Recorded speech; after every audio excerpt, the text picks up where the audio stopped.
ನಮಸ್ಕಾರ ಸ್ನೇಹಿತರೆ, ನಾನು ಹನುಮಂತು. ವೆಲ್ಕಮ್ ಟು ಮಾಡಿ ನೋಡಿ ಕುಕಿಂಗ್ ಚಾನಲ್. ಪ್ರೀತಿಯ ಮಿತ್ರರೇ, ಇವತ್ತಿನ ರೆಸಿಪಿ ತುಂಬಾನೇ ಅದ್ಭುತವಾಗಿರ್ತಕ್ಕಂಥ ರೆಸಿಪಿ. ಪಲಾವ್ ಮಾಡೋದು ಹೇಗೆ ಅಂತ ನಿಮಗೆ ತೋರಿಸ್ಕೊಡ್ತಾ ಇದ್ದೀನಿ. ಹೌದು ಸ್ನೇಹಿತರೆ, ತುಂಬ ಜನ ಪಲಾವನ್ನು ಡಿಫ್ರೆಂಟ್ ಸ್ಟೈಲಲ್ಲಿ ಮಾಡ್ತಾರೆ. ಆದರೆ ಕಡಿಮೆ ಐಟಮ್ಸನ್ನು ಯೂಸ್ ಮಾಡಿಕೊಂಡು ರುಚಿಕರವಾದ ಒಂದು ಅದ್ಭುತವಾದ ಹೊಸ ವಿಧಾನದೊಂದಿಗೆ ಪಲಾವನ್ನು ಯಾವ ರೀತಿ ಮಾಡೋದು ಅಂತ ನಿಮಗೆ ತೋರಿಸ್ಕೊಡಕ್ಕೆ ಬಂದಿದ್ದೀನಿ ಸ್ನೇಹಿತರೆ. ಬನ್ನಿ ಸ್ನೇಹಿತರೆ, ಅವಕ್ಕೆ ಯಾವ್ಯಾವ ಐಟಮ್ಸ್ ಬೇಕೋ ಅಂತ ಒಮ್ಮೆ ನೋಡಿಬಿಡೋಣ. ಸ್ನೇಹಿತರೆ, ಇಲ್ಲಿ ತರಕಾರಿ ಐಟಮ್ಸ್ ಕ್ಯಾರೆಟನ್ನು ತೊಗೊಂಡಿದ್ದೀನಿ. 3 ಕ್ಯಾರೆಟ್ ತೊಗೊಂಡಿದ್ದೀನಿ, ಈ ರೀತಿ ಕಟ್ ಮಾಡಿ ಇಟ್ಕೊಂಡಿದ್ದೀನಿ. ಹಾಗೆಯೇ ಒಂದು 5-6 ಬೀನ್ಸನ್ನು ತೊಗೊಂಡಿದ್ದೀನಿ, ಈ ರೀತಿ ಕಟ್ ಮಾಡಿದ್ದೀನಿ. ಆಮೇಲೆ ಕ್ಯಾಪ್ಸಿಕಮ್, ಒಂದು ಮೀಡಿಯಮ್ ಸೈಜ್ ಇರೋ ಕ್ಯಾಪ್ಸಿಕಮನ್ನು ಈ ರೀತಿ ಕಟ್ ಮಾಡಿದ್ದೀನಿ. 3 ಮೀಡಿಯಮ್ ಸೈಜ್ ಇರತಕ್ಕಂತಹ ಈರುಳ್ಳಿಯನ್ನು ಕಟ್ ಮಾಡಿ ಇಟ್ಕೊಂಡಿದ್ದೀನಿ. ಹಾಗೆ 3 ಮೀಡಿಯಮ್ ಸೈಜ್ ಟೊಮೊಟೊ, ಒಂದು 4-5 ಪೀಸು ಮೆಣಸಿನ್ಕಾಯಿ, ಸ್ವಲ್ಪ ಕೊತ್ತಂಬರಿ, ಹಾಗೆ ಸ್ವಲ್ಪ ಪುದೀನ, ಜೊತೆಗೆ ಒಂದು 2 ಟೇಬಲ್ ಸ್ಪೂನ್ ಅಷ್ಟು ಶುಂಠಿ ಬೆಳ್ಳುಳ್ಳಿ ಪೇಸ್ಟು, ನಂತರ ರುಚಿಗೆ ತಕ್ಕಷ್ಟು ಉಪ್ಪು, ಹಾಗೆ ಸ್ವಲ್ಪ ಎಣ್ಣೆ, ಹಾಗೆ ಒಂದು 2 ಗ್ಲಾಸ್ ನಾನು ಅಕ್ಕಿ ತೊಗೊಂಡಿದ್ದೀನಿ ಸ್ನೇಹಿತರೆ. ಈ ಗ್ಲಾಸಲ್ಲಿ 2 ಗ್ಲಾಸ್ ಅಕ್ಕಿ ತೊಗೊಂಡಿದ್ದೀನಿ. ನೆಕ್ಸ್ಟು ಸ್ವಲ್ಪ ಕರಿಬೇವು ಸೊಪ್ಪು, ಚಕ್ಕೆ 4-5 ಪೀಸ್ ಚಕ್ಕೆ, ಒಂದು 2-3 ಪೀಸು ಚಕ್ರ ಮೊಗ್ಗು, ಒಂದು 4-5 ಪೀಸು ಲವಂಗ, ಒಂದು 5 ಪೀಸು ಏಲಕ್ಕಿ, 3-4 ಪೀಸು ಪಲಾವ್ ಎಲೆ. ಸ್ನೇಹಿತರೆ, ಇಷ್ಟು ಐಟಮ್ಸನ್ನು ಯೂಸ್ ಮಾಡಿಕೊಂಡು ತುಂಬಾ ರುಚಿಕರವಾಗಿರ್ತಕ್ಕಂಥ ಹೊಸ ವಿಧಾನದೊಂದಿಗೆ ಪಲಾವನ್ನು ಯಾವ ರೀತಿ ಮಾಡೋದು ಅಂತ ನಿಮಗೆ ಈ ವಿಡಿಯೋದಲ್ಲಿ ತೋರಿಸ್ಕೊಡ್ತಾ ಇದ್ದೀನಿ ಸ್ನೇಹಿತರೆ. ಬನ್ನಿ, ನಮ್ಮ ಜೊತೆನೂ ನೀವು ಸ್ಟಾರ್ಟ್ ಮಾಡಿ. ಸ್ನೇಹಿತರೆ, ಮೊದಲು ಮಿಕ್ಸಿಯಲ್ಲಿ ಮೆಣಸಿಕಾಯಿ ಕಟ್ ಮಾಡಿಟ್ಕೊಂಡಿರ್ತೀರಲ್ಲ, ಆ ಮೆಣಸಿಕಾಯನ್ನು ಹಾಕಿ, ಹಾಗೆ ಕೊತ್ತಂಬರಿ, ಅಷ್ಟು ಕೊತ್ತಂಬರಿಯನ್ನು ನೀವು ಎಷ್ಟು ಕಟ್ ಮಾಡಿ ಇಟ್ಕೊಂಡಿರ್ತೀರಲ್ಲ ಸ್ನೇಹಿತರೆ, ಕೊತ್ತಂಬರಿ ಹೆಚ್ಚಾಗಿ ಯೂಸ್ ಮಾಡಿದಷ್ಟು ಪಲಾವ್ ರಿಚ್ ಆಗಿ ಬರುತ್ತೆ ಅಂತ ಹೇಳ್ಬೋದು. ಕೊತ್ತಂಬರಿ ಹಾಗೆ ಪುದೀನ ಇಷ್ಟನ್ನು ಒಂದು ಮಿಕ್ಸಿಯಲ್ಲಿ ಹಾಕಿ ಕ್ಲೀನಾಗಿ ಸಣ್ಣದಾಗಿ ರುಬ್ಕೊಂಡು ಬರೋಣ ಸ್ನೇಹಿತರೆ. ಇವಾಗ ರುಬ್ಕೊಂಡು ಬಂದಿದ್ದೀನಿ.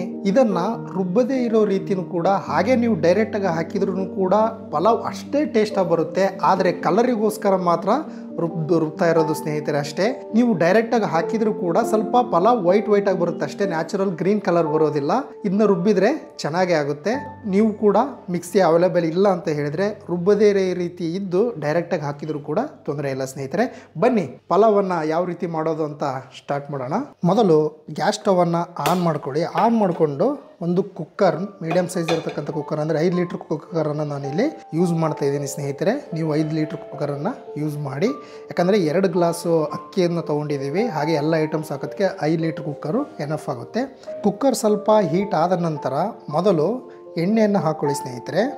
ಎಣ್ಣೆಯನ್ನು ಸ್ವಲ್ಪ ಕಡಿಮೆನೇ ಯೂಸ್ ಮಾಡಿ, ಯಾಕಂದರೆ ಎಣ್ಣೆ ಆರೋಗ್ಯಕ್ಕಷ್ಟು ಒಳ್ಳೆಯದಲ್ಲ ಸ್ನೇಹಿತರೆ. ಎಣ್ಣೆ ಸ್ವಲ್ಪ ಕಾದ ನಂತರ ಈ ಮಸಾಲ ಐಟಮ್ಸ್ಗಳನ್ನು ಈ ರೀತಿ ಒಂದೇ ಸರಿಗೆ ಇದ್ರ ಒಳಗಡೆ ಹಾಕ್ತಾ ಇದ್ದೀನಿ. ಹಾಕಿ ಒಂದು ಸಾರಿ ಈ ರೀತಿ ಕ್ಲೀನಾಗಿ ಮಿಕ್ಸ್ ಮಾಡ್ಕೊಳ್ಳಿ.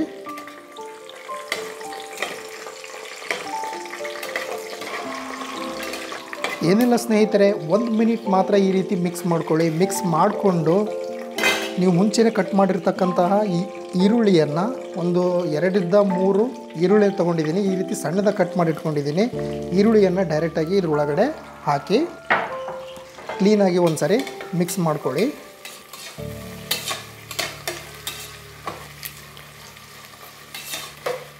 ಇದನ್ನು 1 ಮಿನಿಟ್ ನಾವು ಈ ರೀತಿ ಕ್ಲೀನಾಗಿ ಮಿಕ್ಸ್ ಮಾಡಿಕೊಂಡು ಬಾಯ್ಲ್ ಮಾಡ್ಕೋಬೇಕಾಗುತ್ತೆ ಸ್ನೇಹಿತರೆ. ಈ ರೀತಿ 1 ನಿಮಿಷ ಮಿಕ್ಸ್ ಮಾಡ್ಕೊಂಡು ಆದಮೇಲೆ ಒಂದು 2-3 ಕಟ್ ಮಾಡಿರ್ತಕ್ಕಂಥ ಮೀಡಿಯಮ್ ಸೈಜ್ ಇರ್ತಕ್ಕಂಥ ಟೊಮೊಟೊನ ಇದ್ರೊಳಗಡೆ ಹಾಕಿ ಒಂದ್ಸರಿ ಕ್ಲೀನಾಗಿ ಮಿಕ್ಸ್ ಮಾಡಿ 1 ಮಿನಿಟ್ ಈ ರೀತಿ ಕ್ಲೀನಾಗಿ ಬಾಯ್ಲ್ ಮಾಡ್ಕೊಳ್ಳಿ. ಮಿಕ್ಸ್ ಮಾಡ್ತಾ 1 ಮಿನಿಟ್ ಆದ ನಂತರ ಒಂದು 2 ಟೇಬಲ್ ಸ್ಪೂನಷ್ಟು ಶುಂಠಿ ಬೆಳ್ಳುಳ್ಳಿ ಪೇಸ್ಟ್ ತೊಗೊಂಡಿದ್ದೀನಿ ಸ್ನೇಹಿತರೆ. ಆ ಶುಂಠಿ ಬೆಳ್ಳುಳ್ಳಿ ಪೇಸ್ಟನ್ನು ಇದ್ರೊಳಗಡೆ ಹಾಕಿ ಮಿಕ್ಸ್ ಮಾಡ್ಕೊಳ್ಳಿ.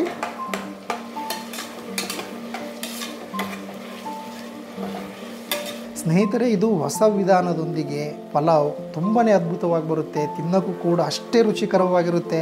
ಈ ಪ್ರೊಸೀಜರ್ ಮುಖಾಂತರ ನೀವು ಮಾಡಿ ನೋಡಿ, ಸೂಪರಾಗಿರುತ್ತೆ. 1 ನಿಮಿಷ ಆದಮೇಲೆ ನೀವು ಕಟ್ ಮಾಡಿರ್ತಕ್ಕಂತಹ ಪ್ರತಿಯೊಂದು ತರಕಾರಿಗಳನ್ನು ಇದ್ರ ಒಳಗಡೆ ಹಾಕೋದು ಸ್ನೇಹಿತರೆ. ಕ್ಯಾಪ್ಸಿಕಮ್ ಒಂದು ಮೀಡಿಯಮ್ ಸೈಜ್ ಅಷ್ಟು, ಬೀನ್ಸು ಒಂದು 4-5 ಪೀಸ್ ಬೀನ್ಸು, ಮುಂಚೆನೇ ಕಟ್ ಮಾಡಿರ್ತಕ್ಕಂಥ 2-3 ಕ್ಯಾರೆಟು,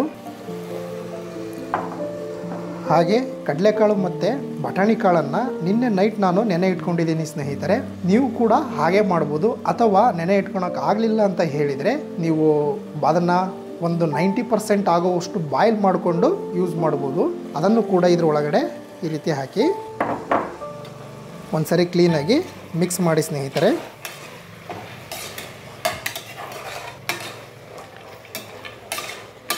ಏನಿಲ್ಲ ಸ್ನೇಹಿತರೆ, ಒಂದು 2 ನಿಮಿಷ ಮಾತ್ರ ಈ ರೀತಿ ನಾವು ಮಿಕ್ಸ್ ಮಾಡ್ತಾ ಬಾಯ್ಲ್ ಮಾಡ್ಕೋಬೇಕಾಗುತ್ತೆ. ನಂತರ ನೀವು 2 ನಿಮಿಷ ಆದಮೇಲೆ ಮಸಾಲ ಏನು ಇಟ್ಕೊಂಡಿರ್ತಿರಲ್ಲ ಸ್ನೇಹಿತರೆ, ಮೆಣಸಿನ್ಕಾಯಿ ಪ್ಲಸ್ ಅದ್ರ ಜೊತೆಗೆ ಪುದೀನ ಮತ್ತು ಸ್ವಲ್ಪ ಕೊತ್ತಂಬರಿಯನ್ನು ಮಿಕ್ಸ್ ಮಾಡಿ ರುಬ್ಬಿಟ್ಕೊಂಡಿದ್ರಲ್ಲ ಅದನ್ನು ಇದರೊಳಗಡೆ ಹಾಕಿ ಒಂದು ಸರಿ ಕ್ಲೀನಾಗಿ ಮಿಕ್ಸ್ ಮಾಡಿ. ಇದನ್ನು ಏನಿಲ್ಲ ಸ್ನೇಹಿತರೆ, ಕಲರಿಗೋಸ್ಕರ ಅಷ್ಟೇ ಯೂಸ್ ಮಾಡೋದು. ನೀವು ಈ ಸಮಯದಲ್ಲಿ ಡೈರೆಕ್ಟಾಗಿ ಮೆಣಸಿನ್ಕಾಯಿ ಹಾಗೆ ಮತ್ತು ಪುದೀನ ಮತ್ತು ಕೊತ್ತಂಬರಿಯನ್ನು ಡೈರೆಕ್ಟಾಗಿ ಹಾಕಿದರೂ ಕೂಡ ಸ್ವಲ್ಪ ಕಲರ್ ಬರೋದಿಲ್ಲ ಅಷ್ಟೇ, ಆದರೆ ಟೇಸ್ಟ್ ಮಾತ್ರ ಹೋಗೋದಿಲ್ಲ, ಸೂಪರಾಗೇ ಇರುತ್ತೆ. ಕ್ಲೀನಾಗಿ ಈ ರೀತಿ ಮಿಕ್ಸ್ ಮಾಡಿ.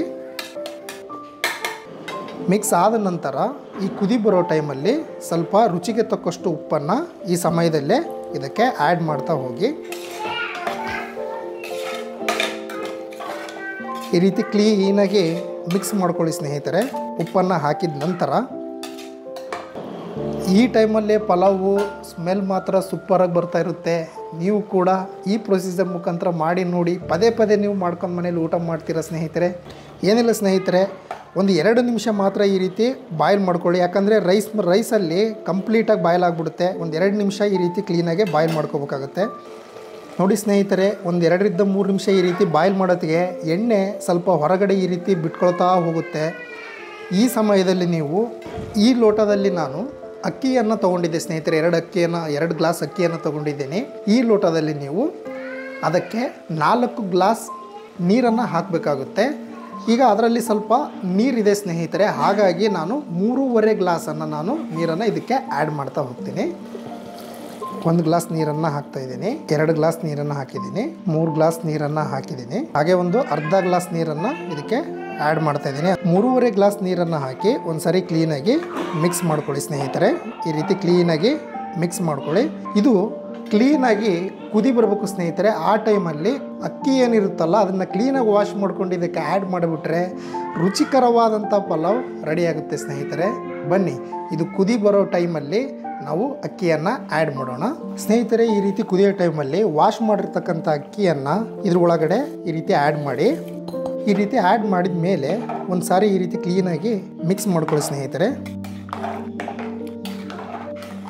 ಒಂದು ಸಾರಿ ಈ ರೀತಿ ಕ್ಲೀನಾಗಿ ಮಿಕ್ಸ್ ಮಾಡ್ಕೊಂಡು ಆದಮೇಲೆ ನೀವು ಈ ಕುಕ್ಕರನ್ನು ಕ್ಲೀನಾಗಿ ಈ ರೀತಿ ಲಾಕ್ ಮಾಡಿ ಸ್ನೇಹಿತರೆ. ನೀವು ಪಾತ್ರೆಯಲ್ಲೂ ಕೂಡ ಮಾಡ್ಬೋದು, ತುಂಬಾ ಚೆನ್ನಾಗಿ ಬರುತ್ತೆ. ನಿಮಗೆ ಸಮಯ ಇದ್ದರೆ ಮಾತ್ರ ಪಾತ್ರೆಯಲ್ಲಿ ಮಾಡಬೇಕು, ಯಾಕಂದರೆ ಪಾತ್ರೆಯಲ್ಲಿ ಸ್ವಲ್ಪ ಬೇಗ ಆಗ್ತಾಯಿರಲ್ಲ ಸ್ನೇಹಿತರೆ. 2 ವಿಸಲ್ ಸ್ನೇಹಿತರೆ, 2 ವಿಸಲ್ ಬಂತು ಅಂದರೆ ಸಖತ್ತಾಗಿರ್ತಕ್ಕಂತಹ ಹೊಸ ಪ್ರೊಸೀಜರ್ ಒಂದಿಗೆ ನಿಮ್ಮ ಪಲಾವ್ ರೆಡಿಯಾಗುತ್ತೆ. ನೋಡಿ ಸ್ನೇಹಿತರೆ, ಈ 2 ವಿಸಲ್ ಬರೋವರೆಗೂ ಕೂಡ ನನಗೊಂದು ಚಿಕ್ಕ ಕತೆ ನೆನಪಾಗ್ತಾ ಇದೆ. ಅದನ್ನು ನಿಮ್ಮ ಹತ್ರ ಹಂಚ್ಕೊತಾ ಇದ್ದೀನಿ. ಈ ಕತೆ ಎಲ್ಲ ಕೆಲಸಗಳನ್ನು ಗೊತ್ತಿದ್ದು ನನ್ನ ಕೈಯಲ್ಲಿ ಯಾಕೆ ಮಾಡೋದಾಗ್ತಾ ಇಲ್ಲ, ಇದು ಯಾಕೆ ಸಕ್ಸಸ್ ಆಗಿಲ್ಲ, ಸೊ ಏನು ಪ್ರಾಬ್ಲಮ್ ಆಗಿರ್ಬೋದು ಅಂತಂದು ಲೈಫಲ್ಲಿ ಜಿಗುಪ್ಸೆ ಹೊಂದಿರತಕ್ಕಂತಹ ಎಲ್ಲ ಸ್ನೇಹಿತರಿಗೂ ಕೂಡ ಈ ನನ್ನ ಕಥೆಯನ್ನು ಅರ್ಪಿಸ್ತಾ ಇದ್ದೀನಿ. ಹೀಗೆ ಸ್ನೇಹಿತರೆ, ಒಬ್ಬ ಮರ ಕಡಿಯಂತ ವ್ಯಕ್ತಿ, ಅವನ ಕಾಯಕನೇ ಮರ ಕಡಿಯೋದು. ಹೋಗ್ತಾನೆ, ಅವನು ಒಂದು 100 ಮರಗಳನ್ನು ಕಡಿಬೇಕು ಅಂತ ಹೇಳ್ಬಿಟ್ಟು ಅವನಿಗೆ ಒಂದು ಆರ್ಡ್ರ್ ಬರುತ್ತೆ. ಅದೇ ರೀತಿ ಗುಡ್ಡಕ್ಕೆ ಹೋಗ್ತಾನೆ. ಮರ ಕಡಿಯೋನನ್ನ ಒಂದು ಹುಮ್ಮಸ್ಸಿಂದ ಬೆಳಗಿದ್ದ ಸಾಯಂಕಾಲದವರೆಗೂ ಮರ ಕಡಿತಾನೆ.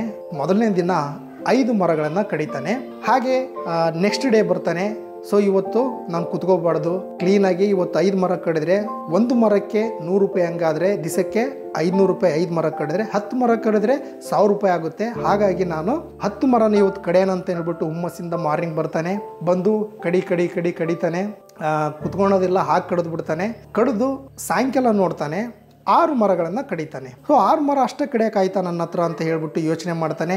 ಮತ್ತೆ ಬರ್ತಾನೆ, ಯೋಚನೆ ಮಾಡ್ತಾನೆ, ಬರೀ 6 ಮರ ಕಡಿದಿದ್ದು, ನಾನು ಕರೆಕ್ಟಾಗಿ ಊಟ ಮಾಡಿಲ್ಲ, ಸೊ ಹಾಗಾಗಿ ಈ ರೀತಿ ಪ್ರಾಬ್ಲಮ್ ಆಗಿದೆ ಅಂತಂದು ಹೇಳ್ಬಿಟ್ಟು ನೆಕ್ಸ್ಟ್ ಡೇ ಬರ್ತಾನೆ. ನೆಕ್ಸ್ಟ್ ಡೇ ಬಂದುಬಿಟ್ಟು ಮರ ಕಡಿಯೋಕ್ಕೆ ಸ್ಟಾರ್ಟ್ ಮಾಡ್ತಾನೆ. ನೀರು ಕೂಡ ಅವನು ಕುಡಿಯೋದಿಲ್ಲ, ಟೈಮ್ ವೇಸ್ಟ್ ಮಾಡೋದಿಲ್ಲ, ಆ ರೀತಿ ಕುಡಿತಾನೆ. ಹಾಗೆ 2 ದಿವಸ ಕಡಿದಿರ್ತಕ್ಕಂಥ ಮರ ಏನಿದಾವಲ್ಲ ಅದಕ್ಕಿಂತ ಹೆಚ್ಚಾಗಿ ಒಂದು 2-3 ತಾಸು ಕೆಲಸನೂ ಕೂಡ ಮಾಡ್ತಾನೆ. ಅಷ್ಟೆಲ್ಲ ಮಾಡಿದರೂ ಕೂಡ ಅವನು ಫಸ್ಟ್ನೇ ದಿವಸ 5 ಮರ ಕಡ್ದಿದ್ದ, 2ನೇ ದಿವಸ 6 ಮರ ಕಡ್ದಿದ್ದ. ಇವತ್ತು ಕುತ್ಗಳಿಲ್ಲ ನಿಂತ್ಗಳಿಲ್ಲ ಅಂದ್ರೂ ಕೂಡ 4 ಮರನ ಕಡಿತಾನೆ. ಸೊ ಅವನ ಮೇಲೆ ಅವನಿಗೆ ಜಿಗುಪ್ಸೆ ಬಂದ್ಬಿಡುತ್ತೆ. ಯಾಕಪ್ಪ ಈ ರೀತಿ ಆಗ್ತಾ ಇದೆ, ನನ್ನ ಶಕ್ತಿ ಏನಾರ ಕುಗ್ಗೋಯ್ತಾ ಹಾಗೆ ಹೀಗಂತ ಯೋಚನೆ ಮಾಡ್ತಿರ್ತಾನೆ. ರಾತ್ರಿ ಎಲ್ಲ ಯೋಚನೆ ಮಾಡಿ ಮಲಗ್ತಾನೆ. ನೆಕ್ಸ್ಟ್ ಡೇ ಬರ್ತಾನೆ, ಹೊಟ್ಟೆ ತುಂಬ ಊಟ ಮಾಡ್ತಾನೆ, ಕುತ್ಕೊಂಡು ಸ್ವಲ್ಪ ಯೋಚನೆ ಮಾಡ್ತಾನೆ. ಸೊ ನಾನು ಯಾಕೆ ಈ ರೀತಿ ಆಗ್ತಾ ಇದೆ, ಮುಂಚೆ 5 ಕಡಿದೆ, ನಂತರ 6 ಕಡಿದೆ, ನಂತರ 4 ಕಡಿದೆ, 10 ರೀಚ್ ಮಾಡೋಕೆ ಆಗ್ತಾ ಇಲ್ಲಲ್ಲ, ನನ್ನ ಕೈಲಿ ಪ್ರಾಬ್ಲಮ್ ಏನಂತ ಹೇಳ್ಬಿಟ್ಟು ಹಾಗೇ ಕುತ್ಕೊಂಡು ಯೋಚನೆ ಮಾಡ್ತಿರ್ಬೇಕಾದ್ರೆ ಆ ಕಡೆ ಕೊಡ್ಲಿ ಕಡೆ ಮುಖ ಮಾಡಿ ನೋಡ್ತಾನೆ. ಕೊಡ್ಲಿ ಕಡೆ ಮುಖ ಮಾಡಿ ನೋಡಿದಾಗ ಆ ಕೊಡ್ಲಿ ಮಡ್ಡಾಗಿರುತ್ತೆ, ಅಂದರೆ ಬೆಂಡಾಗಿರುತ್ತೆ ಸ್ನೇಹಿತರೆ. ಸೊ ನಂದೇ ತಪ್ಪಲ್ಲ, ಇದ್ರ ಬಗ್ಗೆ ಯೋಚನೆ ಮಾಡಬೇಕಾಗಿತ್ತು ನಾನು ಅಂತಂದು ಹೇಳ್ಬಿಟ್ಟು ಅವನ ಮೇಲೆ ಅವನಿಗೆ ಬೇಸರ ಹೊಂದಿ ಮತ್ತೆ ಚೂಪಾಗಿ ಮಾಡ್ಕೊತಾನೆ. ಆ ಕೊಡ್ಲಿಯನ್ನು ಚೂಪಾಗಿ ಮಾಡಿಕೊಂಡು ಒಂದು ಮರ ಕಡಿತಾನೆ. ಕಡಿದು ಮತ್ತೆ ಒಂದು ಹಾಫ್ ಆನ್ ಅವರ್ ಬಿಟ್ಟು ಮತ್ತೆ ಅದನ್ನು ಒಂದು ಕಲ್ಲಿಗೆ ಹೋಗಿ ಗುಸ್ತಾನೆ, ಮತ್ತೊಂದು ಮರ ಕಡಿತಾನೆ. ಹೀಗೆ ಮಾಡ್ತಾ ಸುಮಾರು ಕಡಿಮೆ ಅವಧಿಯಲ್ಲೇ ಒಂದು 10 ಮರಗಳನ್ನು ಕಡಿದು ಬಿಡ್ತಾನೆ ಸ್ನೇಹಿತರೆ. ಹೌದು ಸ್ನೇಹಿತರೆ, ಈ ಕಥೆಯ ತಾತ್ಪರ್ಯ ಇಷ್ಟೇ. ನಾವೇನಾದರೂ ಒಂದು ಬಿಸ್ನೆಸ್ಸನ್ನು ಸ್ಟಾರ್ಟ್ ಮಾಡಬೇಕಾದ್ರೆ ಫೇಲ್ಯೂರ್ ಆಯಿತು ಅಂತ ಹೇಳಿದರೆ, ಅಥವಾ ನಮ್ಮ ಕೈಯಲ್ಲಿ ಆಗ್ತಾ ಇಲ್ಲ ಅಂತ ಹೇಳಿದರೆ, ಅಥವಾ ಯಾರಾದರೂ ನಮಗೆ ಒಂದು ಕೆಲಸನ ವಹಿಸಿರ್ತಾರೆ, ನಮ್ಮ ಕೈಯಲ್ಲಿ ಮಾಡೋ ಸಾಮರ್ಥ್ಯ ಇದ್ದರೂ ಕೂಡ ನಮ್ಮ ಕೈಯಲ್ಲಿ ಯಾಕೆ ಆಗ್ತಾ ಇಲ್ಲ ಅಂತ ಹೇಳ್ಬಿಟ್ಟು ಒಂದು 5ರಿಂದ 10 ನಿಮಿಷ ಅಥವಾ 1 ಅವರ್ ಕೆಲಸ ನಿಂತ್ಕೊಂಡ್ರೂ ಪರವಾಗಿಲ್ಲ ಸ್ನೇಹಿತರೆ, ಅದ್ರ ಬಗ್ಗೆ ಫೋಕಸ್ ಮಾಡಿ ಯೋಚನೆ ಮಾಡಿ ನಮ್ಮ ಕೈಯಲ್ಲಿ ಯಾಕೆ ಆಗ್ತಾ ಇಲ್ಲ ಅಂತ ಹೇಳ್ಬಿಟ್ಟು ಖಂಡಿತವಾಗಿ ನಿಮಗೆ ಒಂದು ಒಳ್ಳೆ ಐಡಿಯಾ ಬಂದೇ ಬರುತ್ತೆ. ಆ ಐಡಿಯಾನ ಉಪಯೋಗಿಸ್ಕೊಂಡು ಆ ಕೆಲಸನ ಅತಿ ಸುಲಭವಾಗಿ ಯಾವ ರೀತಿ ಮಾಡೋದು ಅಂತಂದು ಹೇಳ್ಬಿಟ್ಟು ಯೋಚನೆ ಮಾಡಿ ಆ ಕೆಲಸನ ಮುಗಿಸ್ಬೇಕಾಗುತ್ತೆ. ಕತೆ ಇಷ್ಟ ಆಗಿದೆ ಅಂತ ಅಂದ್ಕೊಂಡಿದ್ದೀನಿ ಸ್ನೇಹಿತರೆ. ಬನ್ನಿ, ನಾವು ಮಾಡಿರ್ತಕ್ಕಂಥ ಪಲಾವ್ ಅಷ್ಟೇ ಅದ್ಭುತವಾಗಿರುತ್ತೆ. ಯಾವ ರೀತಿ ಇದೆ ಅಂತ ನೋಡೋಣ. 2 ವಿಸಲ್ ಬಂದಾದ್ಮೇಲೆ 10 ನಿಮಿಷ ವೇಟ್ ಮಾಡಿದ ಮೇಲೆ ಸ್ನೇಹಿತರೆ, ಈ ಒಂದು ಇರ್ತಕ್ಕಂಥ ವಿಸಲ್ ಇರ್ತಕ್ಕಂಥ ಸ್ಟೀಮನ್ನು ಹೊರಗಡೆ ತೆಗೀರಿ. ಈ ರೀತಿ ಬನ್ನಿ ಸ್ನೇಹಿತರೆ, ನೋಡೋಣ. ವಾವ್, ಸೂಪರಾಗಿ ಬಂದಿದೆ ಸ್ನೇಹಿತರೆ ಪಲಾವ್, ಸಖತ್ತಾಗಿದೆ. ಒಂದ್ಸರಿ ಕ್ಲೀನಾಗಿ ಮಿಕ್ಸ್ ಮಾಡ್ಕೊಳ್ಳಿ ಸ್ನೇಹಿತರೆ. ಸ್ವಲ್ಪ ತರಕಾರಿ ಈ ರೀತಿ ಮೇಲ್ಗಡೆ ಬಂದಿರುತ್ತೆ ನೋಡಿ ಸ್ನೇಹಿತರೆ. ಪಲಾವ್ ಅದ್ಭುತವಾಗಿ ಬಂದಿದೆ. ಒಂದ್ಸರಿ ಕ್ಲೀನಾಗಿ ಮಿಕ್ಸ್ ಮಾಡ್ಕೊಳ್ಳಿ ಈ ರೀತಿ. ನೋಡಿ ಸ್ನೇಹಿತರೆ, ಪಲಾವ್ ಅಂತೂ ಸೂಪರಾಗಿ ಕಾಣ್ತಾ ಇದೆ, ಸಖತ್ತಾಗಿ ಬಂದಿದೆ. ಇದನ್ನು ಒಂದು ಸರ್ವಿಂಗ್ ಬೌಲಿಗೆ ಹಾಕ್ಕೊಂಡು ಸರ್ವ್ ಮಾಡಿಕೊಂಡು ಊಟ ಮಾಡಿಬಿಟ್ರೆ ಸೂಪರ್ ಆಗಿರುತ್ತೆ. ಬನ್ನಿ ನೋಡಿ ಸ್ನೇಹಿತರೆ, ಈಗ ಒಂದು ಸರ್ವಿಂಗ್ ಬೌಲಿಗೆ ಹಾಕ್ತಾ ಇದ್ದೀನಿ. ಹೊಸ ಥರ ರುಚಿಕರವಾದಂತಹ ಒಂದು ಪಲಾವ್ ಹೊಸ ವಿಧಾನದೊಂದಿಗೆ ನೀವು ಕೂಡ ಮನೆಯಲ್ಲಿ ಮಾಡಿ ನೋಡಿ. ತುಂಬಾ ಸೂಪರ್ ಆಗಿರುತ್ತೆ ಸ್ನೇಹಿತರೆ. ಈ ಪ್ರೊಸೀಜರ್ ಮುಖಾಂತರ ಮಾಡಿ ನೋಡಿ, ಸಖತ್ತಾಗಿರುತ್ತೆ ಸ್ನೇಹಿತರೆ. ನಾವು ಮಾಡಿರ್ತಕ್ಕಂತಹ ಪಲಾವ್ ಇದು ಬ್ಯಾಚುಲರ್ ಸ್ನೇಹಿತರಿಗೆ ಅಷ್ಟೇ ಅಲ್ಲ, ಪ್ರತಿಯೊಬ್ಬರು ಕೂಡ ಇಷ್ಟಪಟ್ಟೇ ಪಡ್ತೀರಾ. ಆ ರೀತಿ ಸಖತ್ತಾಗಿರುತ್ತೆ. ನಾನು ಕೂಡ ಟೇಸ್ಟ್ ಮಾಡಿದ್ದೀನಿ ಸ್ನೇಹಿತರೆ. ನೀವು ಕೂಡ ಮನೆಯಲ್ಲಿ ಈ ಪ್ರೊಸೀಜರೊಂದಿಗೆ ಮಾಡಿ ನೋಡಿ. ಹಾಗೆಯೇ ಲೈಕ್ ಮಾಡಿ, ಕಮೆಂಟ್ ಮಾಡಿ, ಶೇರ್ ಮಾಡಿ ಸ್ನೇಹಿತರೆ. ನಮ್ಮೆಲ್ಲ ಸ್ನೇಹಿತರಿಗೂ ಹೆಲ್ಪ್ ಆಗಲಿ. ಆರೋಗ್ಯಕರವಾದಂಥ ಪಲಾವ್ ಹೊಸ ವಿಧಾನದೊಂದಿಗೆ, ಹೊಸ ರುಚಿಯೊಂದಿಗೆ ನೀವು ಟ್ರೈ ಮಾಡಿ. ಇದೇ ರೀತಿ ಹೊಸ ವಿಧಾನದೊಂದಿಗೆ, ಹೊಸ ಅಥವಾ ರೆಸಿಪಿಯೊಂದಿಗೆ ಮತ್ತೆ ನಿಮ್ಮನ್ನು ಭೇಟಿ ಮಾಡ್ತೀನಿ ಸ್ನೇಹಿತರೆ. ಅಲ್ಲಿವರೆಗೂ ಬಾಯ್ ಬಾಯ್.